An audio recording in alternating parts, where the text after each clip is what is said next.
This past week, I got the opportunity to play a new Pokemon game that's gonna be coming out.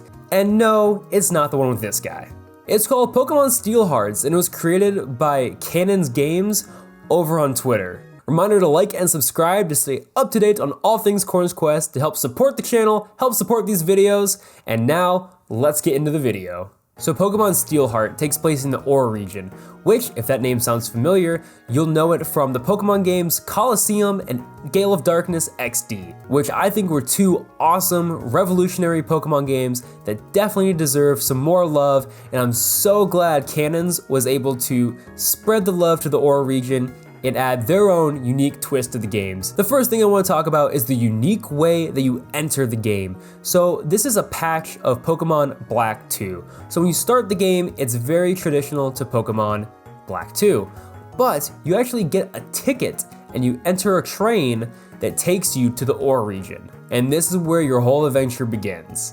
Right off the bat, you see your character. It's a unique new character sprite that I think is really cool and adds some more flavor, as well as the other characters you meet along the way, such as your rival and this mysterious painter girl have unique sprites as well. But let's get back to the train for a second. I think entering this region on a train is brilliant. So the Orre region to me, when I was playing through Pokemon Gale of Darkness and Pokemon Colosseum, felt very steampunky, given that your dad in Pokemon Colosseum drove this crazy steampunk Harley with his sidekicks, and in Gale of Darkness, you drove this awesome futuristic moped.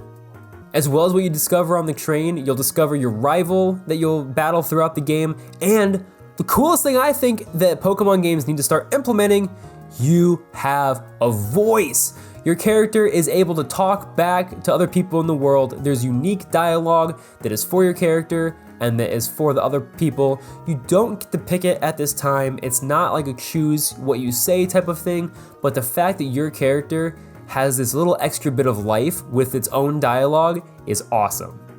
And it's really progressive in the way of how they go about your character customization. So because it is a Black 2 ROM that it's based off of, you don't have a lot of custom character builds. What you essentially have is the ability to pick, are you a boy or a girl, which in today's day and age can be very restricting to a lot of Pokemon fans. So Cannon's Games decided to add a pronouns feature where when you meet your rival for the first time, they ask you your name and they also ask you what your pronouns are. And you can choose between fully masculine, fully feminine, or non-binary.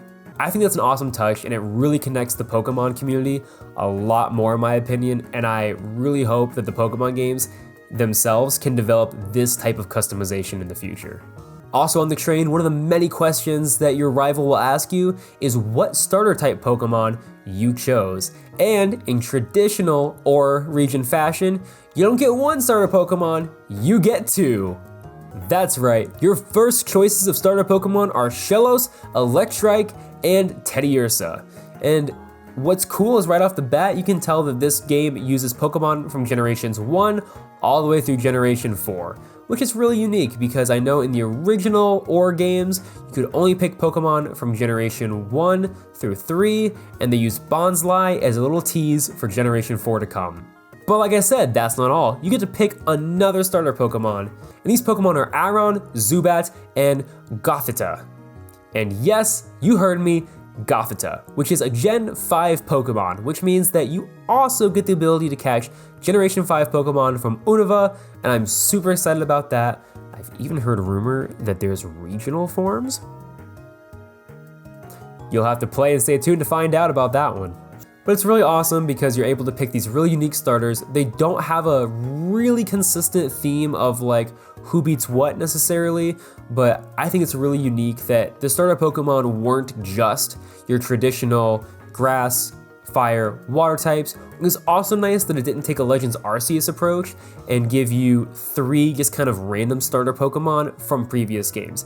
It used Pokemon that are just kind of you don't think about, or they might feel random, but yet they feel so at home because in the original Colosseum and Gale of Darkness games, you didn't get to pick traditional starters. Unfortunately, at this time as well, there are no shadow Pokemon. You might remember the shadow Pokemon from those games, Pokemon Colosseum and Gale of Darkness being a big part of the gameplay, and that actually being how you catch Pokemon.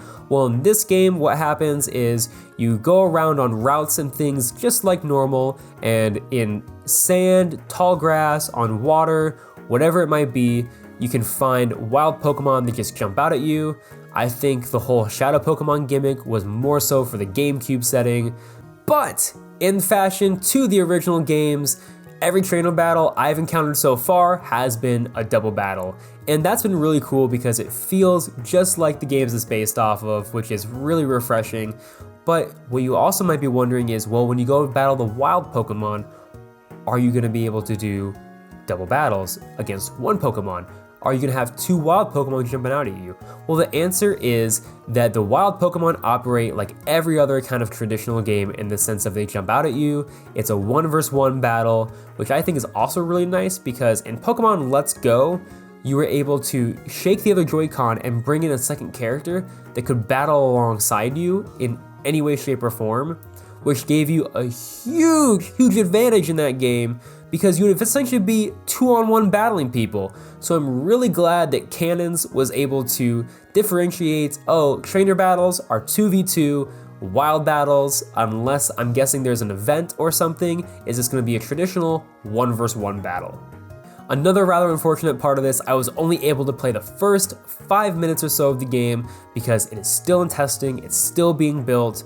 But if you want to stay up to date or even try what they have right now of Pokemon Steel Hearts, be sure to check out at cannons_games over on Twitter. There's a link to their Discord where you can download this link. It tells you exactly how to patch the game. It's super simple. I was able to do it in about 5 minutes, but I'm very excited for this. Huge shout out to Cannons Games for putting in all this work into this amazing game.